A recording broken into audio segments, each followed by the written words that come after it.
Buenas tardes, un saludo desde aquí, desde la Abadía de la Santa Cruz del Valle de los Caídos, a todas las personas que están presentes en estas jornadas martiriales de Barbastro. Agradezco mucho a don Martín Ibarra el haberme invitado un año más a participar en ellas y lamento profundamente no poder asistir en persona finalmente por diversas circunstancias que me han hecho complicado el viajar y el poder parar allí 2 días como me habría gustado. No obstante, pues trataré de suplirlo lo mejor posible. Esa cercanía que indudablemente no puede haber a través de una cámara, pero trataremos de suplirlo lo mejor posible, sobre todo pues desde el afecto y desde la oración que nos une. Deseo que estas jornadas de Barbastro, que un año más se desarrollan, lo hagan con el mayor éxito y con los mayores frutos académicos y espirituales. Y bueno, el tema que he querido abordar desde la óptica que se propuso por parte de don Martín Ibarra para la proyección social, la acción social de los mártires que se aborda en estas jornadas de este año 2022, el tema que he querido abordar es el de un mártir dominico, beato, que tenemos sepultado en nuestra basílica, concretamente actualmente en la capilla de la Virgen del Pilar. Es el padre José Gafo Muñiz, dominico y mártir, apóstol, social y sindicalista. Y para acercarnos a su figura creo que primero es necesario trazar una trayectoria biográfica. El padre José Domingo Gafo Muñiz nació en Tíos, en el asturiano Valle de Huerna, el 20 de octubre de 1881, de una familia campesina humilde. A los 11 años comenzó los estudios de latín gracias al coadjutor de la parroquia, a la par que ayudaba a sus padres en las labores del campo. Desde niño se mostró muy inclinado a la vida de la iglesia y ayudaba como monaguillo. Ingresó en el convento de la Orden de Predicadores de los Dominicos de Corias, que entonces era un importante centro de formación de dicha orden, hacia los 13 o 14 años, y tomó el hábito a los 15, el 21 de septiembre de 1896. Él hizo con casi 15 años de edad. Hizo profesión de sus votos religiosos el 5 de noviembre de 1897. Los estudios los realizó en Corias y en Salamanca, los de filosofía en el primer lugar, en el Principado de Asturias, y los de teología en el convento de San Esteban de la ciudad del Tormes. En estas casas de formación adquirió la sólida formación filosófica y teológica de cuño tomista característica de los dominicos, y fue ordenado sacerdote a finales de 1905 y cantó su primera misa en su natal Tíos el día de Navidad, 25 de diciembre de ese año 1905. Entre 1907 y 1911 estuvo como profesor de segunda enseñanza en el Colegio Dominico de Vergara, en Guipúzcoa, donde conoció al padre Gerard, del que hablaremos más adelante. En este tiempo también fue profesor de Economía en la Escuela de Comercio, y a continuación fue destinado al Colegio de Santo Domingo el Real de Madrid, donde proyectó su temprana inquietud por los temas sociales en varios artículos de la revista dominicana muy prestigiosa La Ciencia Tomista. En 1912, con motivo de la huelga ferroviaria, colaboró en la fundación del Sindicato Ferroviario de Madrid, y en febrero de 1914 fundó el primer centro de sindicatos libres. Fue rector durante 4 años en el Colegio de Santo Domingo de Oviedo, volviendo a su natal Asturias, entre 1918 y 1921, así como director de la Academia Santo Tomás. Después pasó de nuevo al Colegio de Vergara en Guipúzcoa, y desde aquí trabajó en el fortalecimiento de la Confederación de Sindicatos Libres del Norte de España. Durante la dictadura del general don Miguel Primo de Rivera, fue nombrado vocal de la Comisión Interina de Corporaciones del Ministerio de Trabajo, que era la comisión encargada de organizar, y así estaba el padre Gafo encargado también de organizar los comités paritarios de empresarios y obreros, una de las realizaciones sociales principales del régimen de Primo de Rivera. Luego sería también vocal del Consejo de Trabajo en este mismo ministerio. En 1926 volvió otra vez al Colegio de Santo Domingo el Real de Madrid y a la redacción de La Ciencia Tomista. En 1932, después del fallido golpe de Estado del general Sanjurjo, fue internado en el penal de Ocaña, considerándose que había tenido cierta vinculación con él. En esta prisión, en la de Ocaña, en Toledo, trabajó a favor de los presos y desarrolló una importante actividad apostólica entre ellos. En 1934 firmó el Manifiesto del Bloque Nacional, pero luego, como veremos, quedó desencantado por las actitudes políticas y sociales tan reaccionarias de las derechas. Por otra parte, no simpatizó con las tendencias fascistizantes propias de la época, en maneras, en eslóganes, etc., y se apartó de la política en 1936. A raíz del alzamiento nacional del 17 y 18 de julio de 1936, siendo superior en funciones del convento de Santo Domingo el Real de Madrid, consiguió poner a salvo a sus hermanos religiosos y también a las hermanas religiosas dominicas de un convento, de un monasterio vecino. Pero él, sin embargo, fue apresado el 11 de agosto, internado en los calabozos de la Dirección General de Seguridad de Madrid y llevado el día 14, 3 días después, a la cárcel Modelo de la capital de España, de la cual fue sacado para ser asesinado a pocos metros en la mañana del 4 de octubre. Fue beatificado el 28 de octubre del año 2007 por el Papa Benedicto XVI, junto con otros 497 mártires de la persecución religiosa desencadenada bajo la Segunda República. Su cuerpo se encuentra sepultado, como decíamos, en nuestra Basílica de la Santa Cruz del Valle de los Caídos, en la capilla de la Virgen del Pilar. Como fraile dominico se le reconoció como un religioso observante y fiel. Como rector de los colegios por los que pasó, estando al frente de ellos, también destacó por su buen hacer y su capacidad de gestión, así como por el interés que tomaba por los alumnos y en conocer sus procedencias familiares y socioculturales. Todo esto le facilitaba tratar con los alumnos y orientarlos conforme a su edad y su personalidad.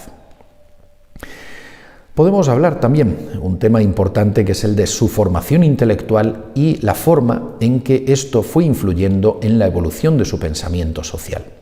En primer lugar, por supuesto, el padre Gafo recibió la sólida formación tomista propia de los dominicos de la época en los distintos conventos por los que fue pasando, sobre todo en su periodo de estudios de Corias y del prestigioso Colegio de San Esteban de Salamanca, en la que habían brillado en el siglo XVI figuras como Fray Francisco de Vitoria, Fray Domingo de Soto y Fray Melchor Cano, entre otras figuras de la llamada Escuela de Salamanca. Pero en la temprana inclinación del padre Gafo hacia la temática social y el sindicalismo influyó sin duda otro notable dominico, que fue el padre Pedro Gerard, que vivió entre 1871 y 1919. El padre Gerard tomó conciencia profunda de la cuestión social en 1911 a raíz de la violencia de los grupos de la izquierda más radical contra los actos religiosos en Jerez de la Frontera y de la Semana Trágica de Barcelona no mucho tiempo antes. Entonces, el padre Gerard consideró la necesidad de ocuparse de las dificultades de la clase obrera y la necesidad de emprender una tarea sindicalista católica, a partir también de su contacto con lo que el catolicismo social estaba llevando a cabo en Bélgica. Fue así como fundó la Casa del Trabajo en Jerez de la Frontera y emprendió la creación de sindicatos católicos libres en esa ciudad y en otras de España, uniéndose a los que se ponían en funcionamiento por parte del tradicionalismo carlista. Él mismo se vinculó también a la labor sindicalista de los tradicionalistas, entrando en contacto con pensadores y líderes de este movimiento como Juan Vázquez de Mella, al que sustituyó en la Sexta Semana Social de Pamplona. Promovió además el padre Gerard el sindicalismo en varios actos por toda la geografía española, pero algunos elementos conservadores, nada conscientes de la problemática social, comenzaron a acusarle por esta actividad y lograron que se le apartara totalmente de ella. A pesar de todo, dejó organizado el Sindicato Católico Libre, que adquirió cierta fuerza en el norte de España. Su labor fue continuada en gran medida por el padre José Gafo, quien en parte siguió sus planteamientos y en parte se distanció después. El padre Gafo sostuvo, al menos hasta 1934-1935, lo que denominó tradicionalismo social, pero se inclinó, sin embargo, a crear sindicatos no confesionales, aunque sí de inspiración católica. En la aconfesionalidad se apartaba del padre Gerard. con el fin de atraer más fácilmente a las clases trabajadoras a su seno, y se abrió además a los contactos con el mundo sindical y obrero de la izquierda, participando incluso en algunas reuniones. Además, utilizaría expresiones, el padre Gaffo, como democracia orgánica, muy característica también en ciertos ámbitos de la izquierda, y sindicato vertical, empleadas ambas fórmulas después en la época de Franco. El talante del padre Gaffo fue más político que el del padre Gerard. En un principio se vinculó al maurismo, de la derecha de Maura, y a la primitiva democracia cristiana. Apoyó incondicionalmente la dictadura del general Primo de Rivera, en la que, como vemos, fue miembro del Consejo de Corporaciones, y promovió la fusión con el sindicato socialista Unión General de Trabajadores, que quedó integrada dentro del régimen, como sabemos, la UGT, en el marco del corporativismo del régimen. La UGT colaboró de lleno con la dictadura de Primo de Rivera en el plano social y en los avances sociales que se alcanzó en el régimen del general. También el padre Gaffo impulsó la unión con el Sindicato Libre de Cataluña, propiamente carlista.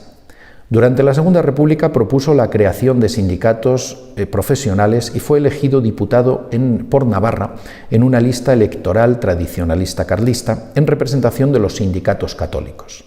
En 1932, después del fallido golpe de Estado del general Sanjurjo, como hemos dicho, fue internado en el penal de Ocaña. En 1934, también como hemos señalado, firmó el Manifiesto del Bloque Nacional, pero desencantado por las actitudes políticas y sociales tan reaccionarias de las derechas, decidió no presentarse a las elecciones de febrero de 1936. Uno de los ámbitos también interesantes e importantes en la formación del pensamiento social del padre Gaffo fue el Ateneo de Madrid. El Ateneo de Madrid era uno de esos lugares a los que él acudía cuando estaba en la capital de España. El Ateneo de Madrid, una sede de estudios y de encuentro de ideas donde confluían personalidades muy diversas. Y aunque era un ámbito en el que la presencia de masones fue siempre notoria, a la par existían otras personalidades de la cultura y de la política que no lo eran, o incluso eran muy opuestos a la filosofía y al modo de actuar de la masonería. Entre ellos José Antonio Primo de Rivera, el futuro fundador de la Falange, que no era muy asiduo al centro, y Ramiro Ledesma Ramos, otro de los fundadores del nacionalsindicalismo, que sí lo frecuentaba. Uno de los nada simpatizantes con la masonería era también el padre Gaffo, que ya en los años 1916-1917 hizo un curso en la sección de Ciencias Morales y Políticas del Ateneo. Entonces era presidente Rafael María de Labra. Más tarde, entre los años 1928 y 1936, iba con frecuencia a la biblioteca, y en esta época fueron presidentes José Soto Reguera, Gregorio Marañón, solo en 1930, y Manuel Azaña del 30 al 32. También asistió en la época de la presidencia de Ramón María del Valle Inclán, 1932, y posiblemente en periodos de otros destacados presidentes como don Miguel de Unamuno, 1933 al 34, y Fernando de los Ríos, del 34 al 36. En toda esta época, el padre Gaffo acudía a leer a la biblioteca y comentaba por los pasillos con otros ateneístas, en conversaciones con ellos. En el Ateneo, el padre Gaffo tuvo relación personal con Manuel Azaña, ya desde antes de la Segunda República, aunque no parece que se diera una especial amistad, entre otras cosas porque el anticlericalismo cerrado de quien luego sería presidente de la República no lo facilitaba, además de que en los escritos de uno y otro no se refleja una relación de estrecha cercanía. No obstante, sí consta que se trataron con respeto y corrección y que hubo un intercambio intelectual. Por ejemplo, el padre Gaffo le llevó algunos números antiguos de La Ciencia Tomista, en que aparecían sus crónicas y algunas otras publicaciones, y se sabe que en ocasiones conversaban en el Ateneo o en otros lugares. Otro aspecto importante en su formación intelectual y social fue toda la labor que realizó de contactos con el sindicalismo de izquierdas y el periodo que estuvo en su natal Asturias. Dada su profunda sensibilidad social, quiso, como hemos adelantado, acercarse de primera mano a los ambientes sindicales de la izquierda y estuvo abierto asimismo al trato con políticos de izquierda. A veces lo hizo de incógnito, pero las más de las veces abiertamente. Y estos contactos influyeron sin duda también en la evolución de su pensamiento social. Los encuentros políticos sindicales entre los socialistas y el padre Gafo en Asturias fueron en ocasiones muy duros, pues en sus actuaciones propagandísticas aquellos y los socialistas y el padre Gafo, manejaban terminologías parecidas que se prestaban a cierta confusión. Y los socialistas no se fiaban de las intenciones del padre Gafo, ya que para ellos no cabía que un sacerdote religioso de entonces no defendiera posturas de derechas, incluso criticase a las derechas. Y él, por su parte, se empeñaba en demostrarles la limpieza y pureza de sus intenciones, llegando a meterse en la boca del lobo, como bien señala Francisco Vega Díaz, que lo conoció. Esto sucedió, por ejemplo, en la polémica que mantuvo con el socialista Isidoro Acevedo, después comunista, en la revista La Aurora Social. Pero si las izquierdas desconfiaban de él pese a ser evidente su honradez, esta misma honradez y claridad en sus ideas le ganaron la enemistad de la derecha capitalista y le eliminaron varias veces del escenario editorial de sus crónicas y hasta de su labor parlamentaria.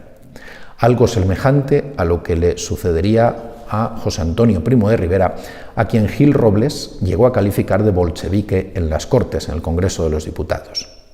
El padre Gafo, frente a la derecha capitalista, afirmaba con contundencia que los sindicatos habían sido ideados para defender los intereses de los obreros y que el sindicalismo, en consecuencia, no podía ser el parapeto de los adinerados, lo cual era una crítica a los llamados sindicatos amarillos, algunos de ellos del margen de los sindicatos libres que él mismo había promocionado. Los contactos del padre Gafo con los socialistas fueron tempranos y parece que comenzaron en Madrid desde 1914. Aquí este año, como dijimos, fundó dos sindicatos, uno ferroviario y el otro de oficios varios. Y ya se podía observar en él un cierto progresismo social, podemos decir así, pero jamás antirreligioso, evidentemente.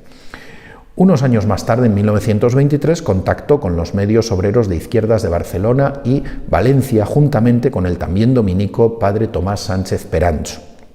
Con este, precisamente, recorrió de manera discreta buena parte de España, tratando de conocer la situación de los obreros y la cuestión social.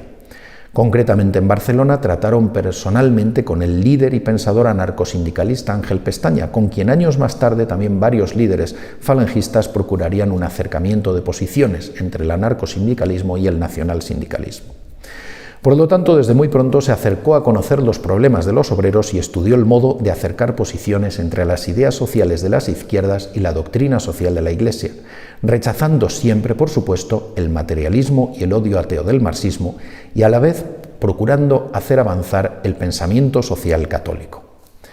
A veces, acercándose la época de las campañas electorales, los socialistas y el padre Gafo coincidieron en sus campañas de propaganda. En alguna ocasión, el padre Gafo intentó convencer a Teodoro Menéndez de que con su actividad no pretendía otra cosa que demostrar que la Iglesia podía utilizar las líneas generales del socialismo siempre que se respetase la religión y ésta se dejara aparte del debate polémico.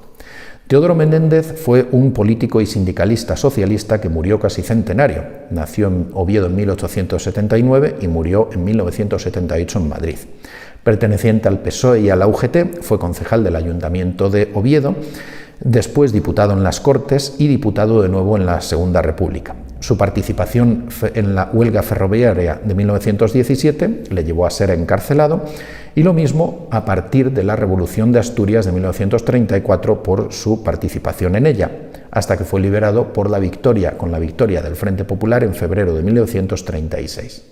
En la guerra de 1936 al 39 combatió en el bando republicano y al término de la contienda se exilió a Francia, pero fue detenido por los alemanes en 1940 y entregado por ellos a España, siendo condenado a muerte, ya lo había sido por motivo de la Revolución de Asturias del 34, pero gracias a las gestiones de Ramón Serrano Súñer se le conmutó la pena por 30 años, de los cuales finalmente solo cumplió una tercera parte saliendo de prisión en 1950.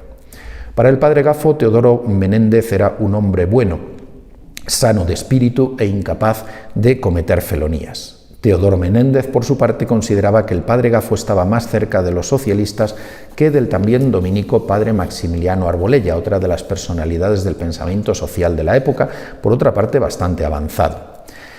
El padre Gafo Teodoro Menéndez, contó en una ocasión a Francisco Vega que en uno de los lugares donde coincidieron en sendos actos el padre Galfo y el fraile dominico se había expresado en unos términos tan socialistas y antiburgueses, tan crudamente anticapitalistas, que no los superaría Pablo Iglesias. Y también le comentó que regresando ambos a Oviedo en el mismo vagón de tercera, casi no pudieron discutir porque empleaban un lenguaje muy similar en respecto del mundo social y en los argumentos, y se profesaban ambos un educado respeto mutuo. Otras anécdotas de esta relación son también que en alguna ocasión pasearon juntos por el claustro del convento mirando asombrados los otros frailes desde las ventanas de arriba esta amistad. Veían que en ocasiones parecían discutir por la forma en que gesticulaban, pero inmediatamente interrumpían con unas carcajadas. Y Teodomiro Menéndez, le dijo finalmente al padre Gafo en una de estas ocasiones: o nos ganan ustedes la partida, pues tienen dinero para la propaganda, o acaban por ingresar en la UGT cuantos le siguen a usted y usted mismo. Durante la prisión de Teodomiro Menéndez por su participación en la Revolución de 1934, el padre Gafo le escribió varias cartas y él le contestó siempre con agradecimiento y afecto. Incluso el líder socialista había tenido un intento de suicidio durante el proceso que le condenó a muerte. Y es importante reseñar en este punto, como se ha indicado también algún autor, Francisco Vega, que hubo dos personas que se portaron extraordinariamente bien en esta ocasión con Menéndez. Uno fue el ya citado José Antonio Primo de Rivera, el fundador de la Falange, siempre sensibilizado con la causa obrera y con los defensores de sus derechos, y que mostró uno de sus tantos gestos de caballerosidad y de honradez como le caracterizaban, algo que Teodomiro Menéndez siempre recordó con agradecimiento sincero. Estando Menéndez preso en el penal del Dueso, en Santoña, en Cantabria, José Antonio le envió una caja de botellas de Jerez en Navidad con una carta muy emotiva. Por su parte, el padre Gafo le mandó 2 o 3 remesas de libros y un cesto de manzanas de su pueblo. Y después de la guerra a Menéndez le quitaron todas estas cartas, pero siempre recordaría con detalle estos datos y con cariño, y comentaría con ironía cómo José Antonio Primo de Rivera y el padre Gafo le habían sostenido y apoyado, mientras que algunos de sus compañeros socialistas le habían dejado abandonado. No así, decía Julián Besteiro, Indalecio Prieto, Largo Caballero, que sí mantuvieron la buena relación con él durante su prisión.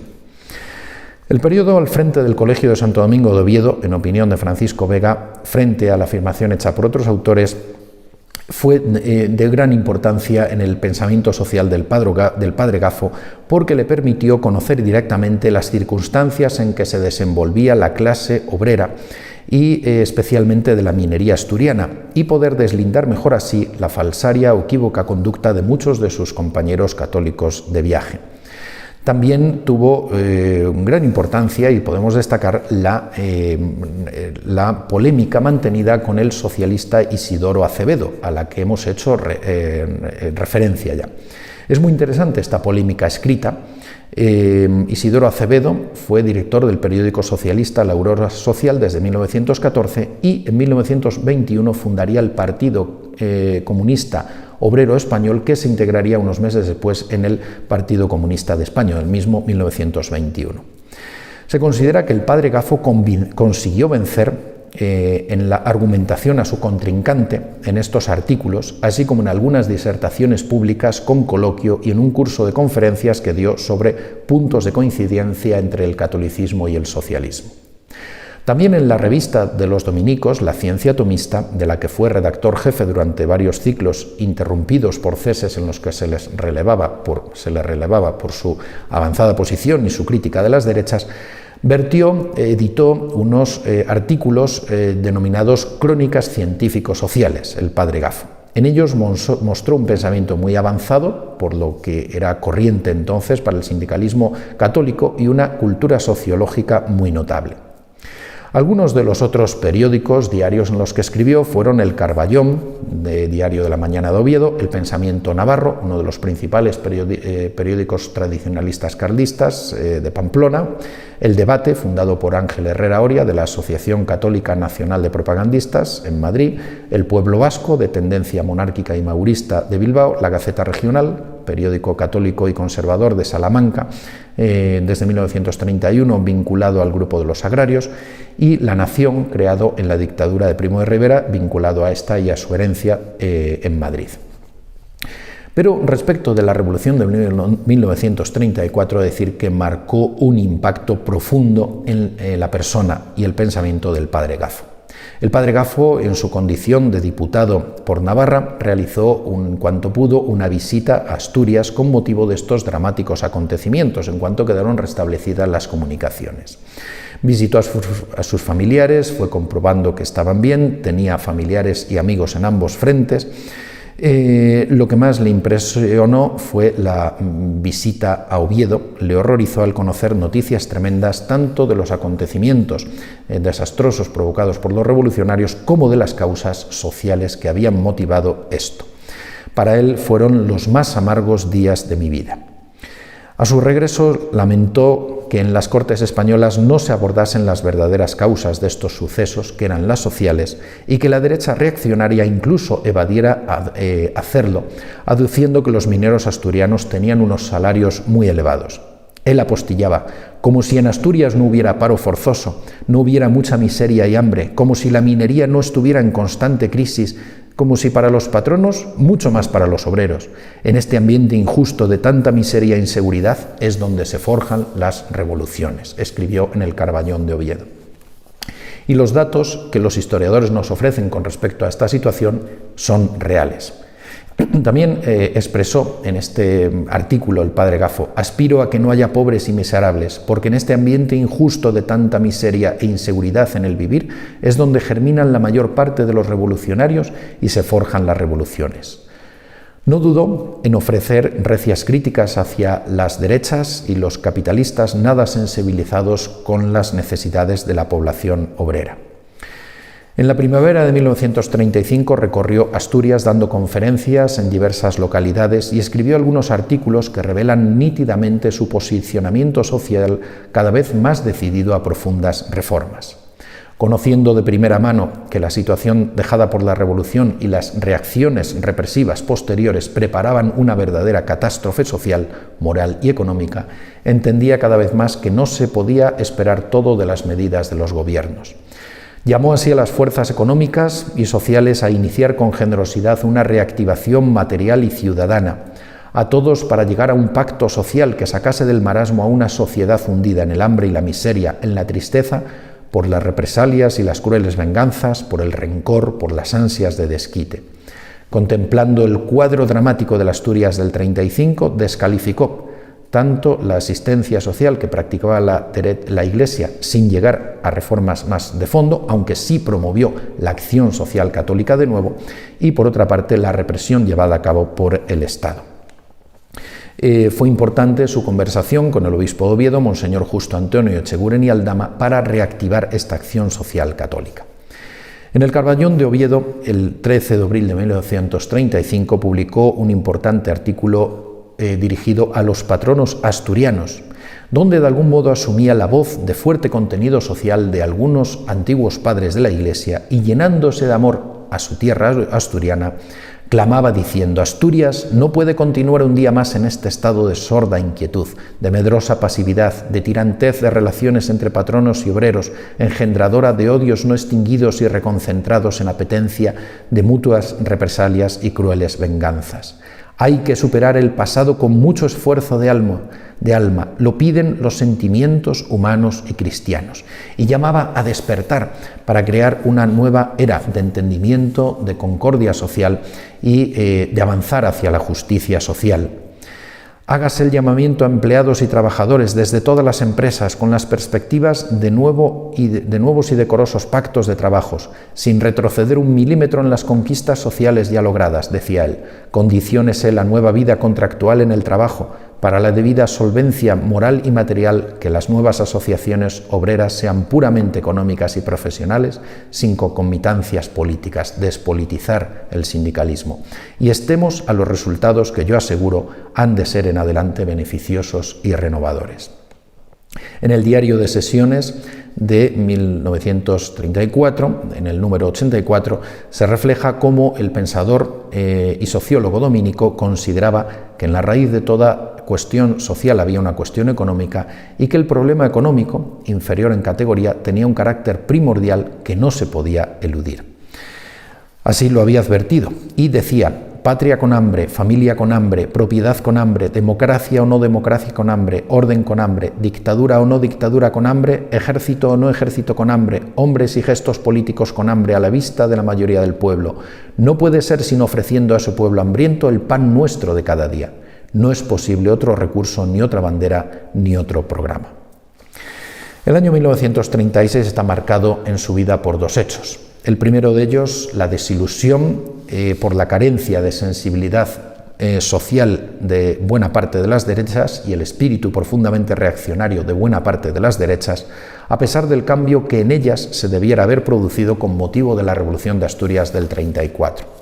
El padre Gafo decidió entonces no volver a presentarse como candidato a Cortes para las elecciones de 1936, diciendo: ante estas mentalidades que se dicen cristianas y se lo creen, de buena fe opté por callarme y eliminarme del Congreso para trabajar en otros sitios.